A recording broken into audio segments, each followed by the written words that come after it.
नमस्कार। श्रीमद् वाल्मीकि रामायण खंड पाठ में स्वागत करती हूँ आप सबका।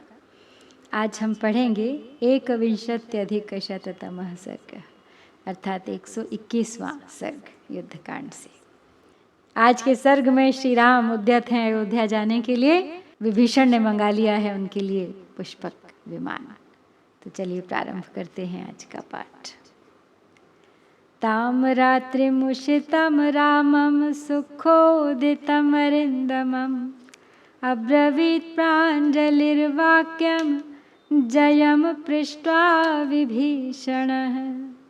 स्नानानि चाङ्गरागाणि वस्त्राण्याभरणानि च चन्दनानि च माल्यानि दिव्यानि विविधानि च अलङ्कारविदश्चैता नार्यं पद्मनिभीक्षणाः उपस्थितास्त्वां विधिवत् स्नापयिष्यन्ति राघव।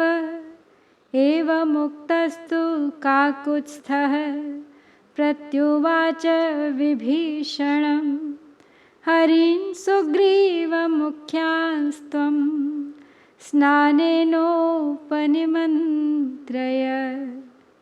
स तु तां यतिधर्मात्मा मम हेतोः सुखोचितः सुकुमारो महाबाहुर्भरतः सत्यसंश्रयः। तो युद्ध समाप्त हो गया। देवता भी सब लौट गए। विश्राम कर लिया है श्री राम ने और उनकी सेना ने। और उस रात्रि को विश्राम करके जब शत्रुसूदन श्री राम दूसरे दिन प्रातःकाल सुखपूर्वक उठे, तब कुशल प्रश्न के पश्चात विभीषण ने हाथ जोड़कर कहा, हे रघुनंदन, स्नान के लिए जल, अंगराग, वस्त्र, आभूषण, चंदन और भांति भांति की दिव्य मालाएं आपकी सेवा में उपस्थित हैं। हे रघुवीर, श्रृंगार कला को जानने वाली ये कमल नयनी नारियां भी सेवा के लिए प्रस्तुत हैं, जो आपको विधि पूर्वक स्नान कराएंगी। विभीषण के ऐसा कहने पर श्री रामचंद्र जी ने उनसे कहा, मित्र, तुम सुग्रीव आदि वानर वीरों से स्नान के लिए अनुरोध करो। मेरे लिए तो इस समय सत्य का आश्रय लेने वाले धर्मात्मा महाबाहु भरत बहुत कष्ट सह रहे हैं। वे सुकुमार हैं और सुख पाने योग्य हैं। मुझे शीघ्र उनसे मिलना है। तम विना कैकेयी पुत्रम भरतम धर्मचारिणम न मे स्नानम बहुमतम वस्त्राण्याभरणानि च। एतत् पश्य यथा क्षिप्रम प्रतिगच्छाम तां पुरीम् अयोध्यां गच्छतो हेष पन्थाः परम दुर्गमः। एवमुक्तस्तु काकुत्स्थं प्रत्युवाच विभीषणः अह्ना त्वां प्रापयिष्यामि तां पुरीं पार्थिवात्मज। पुष्पकं नाम भद्रं ते विमानं सूर्यसन्निभं मम भ्रातुः कुबेरस्य रावणेन बलीयसा हृतं निर्जित्य संग्रामे कामगम दिव्यमोत्तमम् त्वदर्थं पालितं चेदं तिष्ठत्यतुलविक्रम। विभीषण श्री राम से स्नान एवं श्रृंगार आदि के लिए आग्रह करते हैं, तो राम उनसे कहते हैं कि मेरे लिए सबसे पहले भरत से मिलना है। धर्मपरायण कैकेयी कुमार भरत से मिले बिना ना तो मुझे स्नान अच्छा लगता है, न वस्त्र और आभूषणों को धारण करना ही। अब तो तुम इस बात की ओर ध्यान दो कि हम किस तरह जल्दी से जल्दी अयोध्यापुरी को लौट सकें, क्योंकि वहाँ तक पैदल यात्रा करने वाले के लिए यह मार्ग बहुत ही दुर्गम है।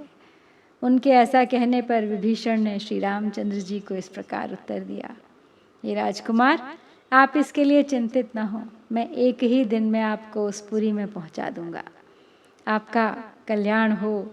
मेरे यहाँ मेरे बड़े भाई कुबेर का सूर्य तुल्य तेजस्वी पुष्पक विमान मौजूद है, जिसे महाबली रावण ने संग्राम में कुबेर को हराकर छीन लिया था। तो हे अतुल पराक्रमी श्री राम, वह इच्छानुसार चलने वाला दिव्य एवं उत्तम विमान मैंने यहाँ आप ही के लिए रख छोड़ा है।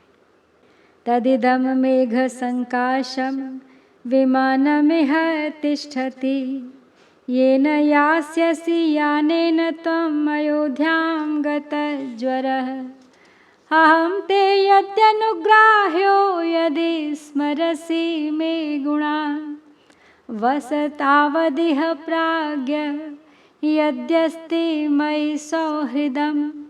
लक्ष्मणेन सह भ्रात्रा वैदेह्या भार्यया सह, अर्चितः सर्वकामैस्त्वं ततो राम गमिष्यसि। प्रीतियुक्तस्य विहितां ससैन्यः ससुहृद्गणः, सत्क्रियां राम मे तावत् गृहाण त्वम् अयोध्यताम्। प्रणयात् बहुमानाच्च सौहार्देन च राघव, प्रसादयामि प्रेष्योऽहं न खल्वाज्ञापयामि ते। तो विभीषण आगे कहते हैं कि मेघ जैसा दिखाई देने वाला वह दिव्य विमान यहाँ पर विद्यमान है, जिसके द्वारा निश्चिंत होकर आप अयोध्यापुरी को जा सकेंगे। हे श्री राम, यदि मुझे आप अपना कृपा पात्र समझते हैं, मुझ में कुछ गुण देखते या मानते हैं और मेरे प्रति आपका सौहार्द है, तो अभी भाई लक्ष्मण तथा पत्नी सीता जी के साथ कुछ दिन यहीं विराजिए। मैं संपूर्ण मनोवांछित वस्तुओं द्वारा आपका सत्कार करूंगा। मेरे उस सत्कार को ग्रहण कर लेने के पश्चात अयोध्या को पधारिएगा। हे रघुनंदन, मैं प्रसन्नता पूर्वक आपका सत्कार करना चाहता हूँ। मेरे द्वारा प्रस्तुत किए गए उस सत्कार को आप सुहृदों तथा सेनाओं के साथ ग्रहण करें। हे रघुवीर, मैं केवल प्रेम, सम्मान और सौहार्द के कारण ही आपसे यह प्रार्थना कर रहा हूँ। आपको प्रसन्न करना चाहता हूँ। मैं आपका सेवक हूँ, इसलिए आपसे विनय करता हूँ, आपको आज्ञा नहीं दे रहा हूँ। एवमुक्तस्ततो रामः प्रत्युवाच विभीषणं, रक्षसां वानराणां च सर्वेषामेव शृण्वताम्। पूजितोऽस्मि त्वया वीरसाचिव्येन परेण च, सर्वात्मना च चेष्टाभिः सौहार्देन परेण च।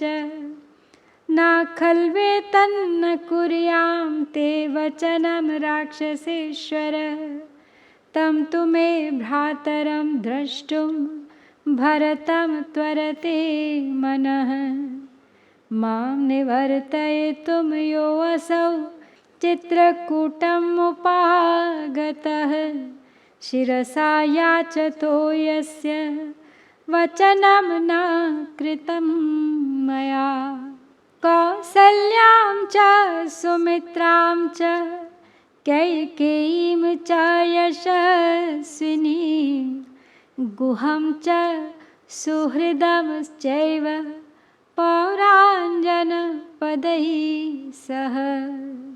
तो जब विभीषण ने ऐसी बात कही, तब श्री राम समस्त राक्षसों और वानरों के सुनते हुए ही उनसे बोले, वीर, मेरे परम सुहृद और उत्तम सचिव बनकर तुमने सब प्रकार की चेष्टाओं द्वारा मेरा सम्मान और पूजन किया है।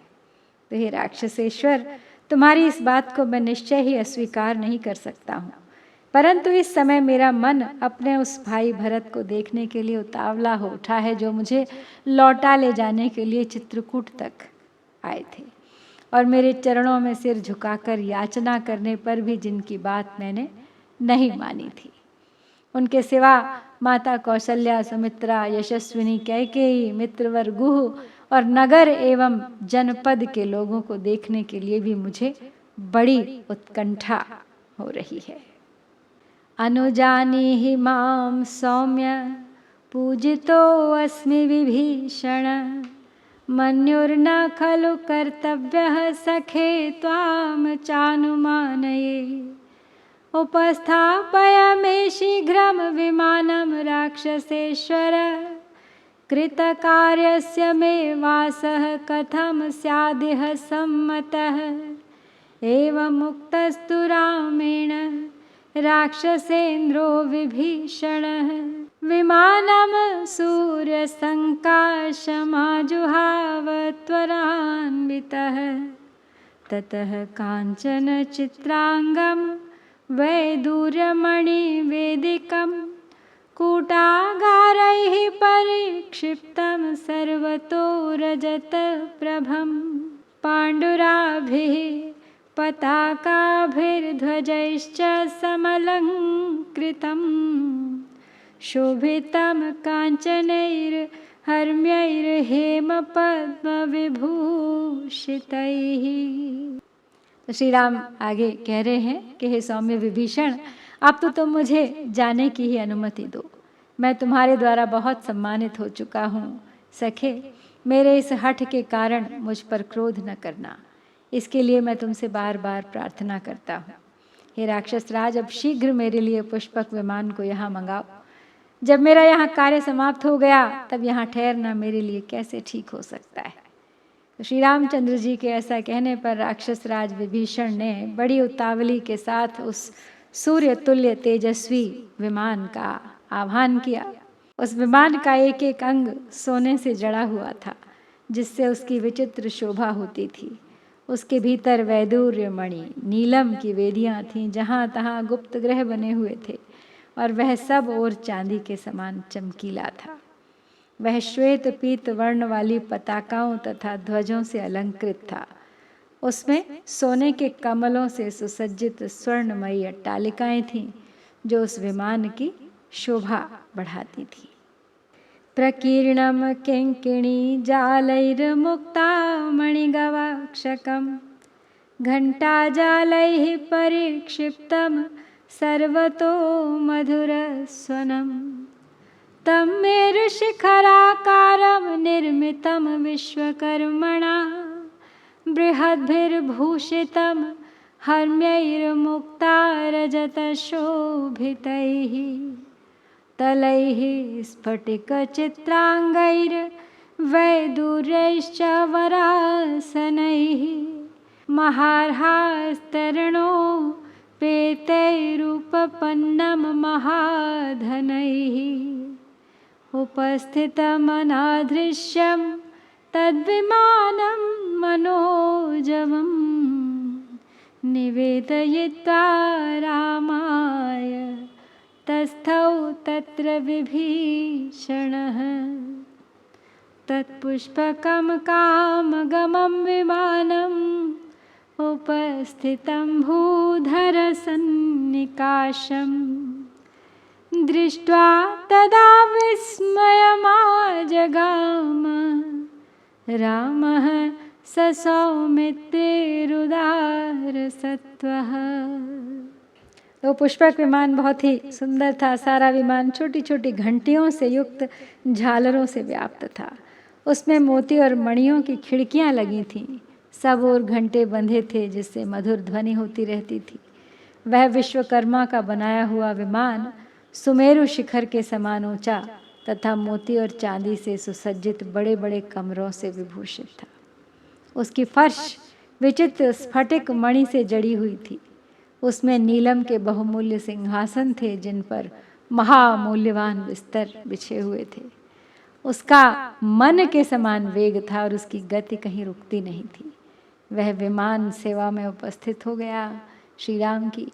विभीषण श्री राम को उसके आने की सूचना देकर वहां खड़े हो गए। पर्वत के समान ऊंचे और इच्छानुसार चलने वाले उस पुष्पक विमान को तत्काल उपस्थित देख लक्ष्मण सहित उदार चेता भगवान श्री राम को बड़ा विस्मय हुआ। तो श्री राम तैयार हैं, आतुर हैं अयोध्या प्रस्थान के लिए, और पुष्पक विमान उनकी सेवा में उपस्थित हो चुका है। और यहाँ पर हम करते हैं श्री वाल्मीकि निर्मित आर्ष रामायण आदि काव्य के युद्ध कांड में 121वां सर्ग संपन्न। इत्यार्षे श्रीमद् रामायणे वाल्मीकिये आदिकाव्ये युद्धकाण्डे एकविंशत्यधिकशततमः सर्गः। ॐ श्री सीतारामचन्द्राभ्यां